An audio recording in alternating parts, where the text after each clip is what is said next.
So guys, আমার অনেক অনেক দিনকার স্বপ্ন আজ পূরণ হয়ে গেল। সেটা কি করে ভিডিওতে লাইক করে দাও, তারপরে বলছি আজকে সকালে ঘুমটা আমার অনেকটাই দেরিতে ভাঙলো। আর তাই আমার মা আমাকে আমাদের দেশি বিরিয়ানি দিয়ে দিল খাওয়ার জন্য। আর তার সাথে চিকেন লেগ পিসও ছিল। যাই হোক, সেটা খাওয়া কমপ্লিট করে আমাদের 5 স্টার কিচেনে আসতে আমি দেখতে পেলাম যে আমাদের ঝাঁঝুরিতে কতগুলো বাদাম শুকুতে দিয়ে আছে। তো তারপরে আমি সেখান থেকে কত বাদাম নিয়ে ছাড়াতে শুরু করে দিলাম খাওয়ার জন্য। তো তারপরে বাদামগুলো ছাড়াতে ছাড়াতে আমার মনে পড়লো যে এই বাদামগুলোতে কাঁচা এখন খাওয়া যাবে না, আর খেলেই পেটে যন্ত্রণা হবে। তো তাই আমি যেখানকার বাদাম সেখানে রেখে দিলাম। তো তারপরে এদিকে দেখি আকাশে একটু বৃষ্টি শুরু হয়ে গেছে। তো তাই আমি বাড়ির বাইরে না বেরিয়ে আমাদের বাড়ির পাটা ছাগলটাকে নিয়ে একটু খেলা করছিলাম।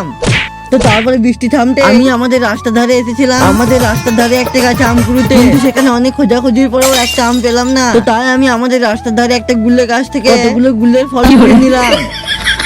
তো এরপরে বিকাল হতে আমি এসেছিলাম আমাদের শিবডাঙ্গার মাঠে ক্রিকেট খেলতে। আর মাঠে আসতে আমি দেখতে পেলাম যে আমার পাড়ারই কিছু বন্ধু মিলে একটা বিরাট কোহলির ব্যাট কিনে নিয়ে এসেছে। হ্যাঁ, যেটা আমার অনেক দিনকার শখ ছিল যে আমি একবার হলেও বিরাট কোহলির ব্যাটে একবার হাত দেবো। এই ব্যাটটা তো নিয়ে বিরাট কোহলি খেলে না, তবে এই এমআরএফ স্টিকারের জন্য কিছুটা বিরাট কোহলির ব্যাটের মতো দেখতে লাগছিল।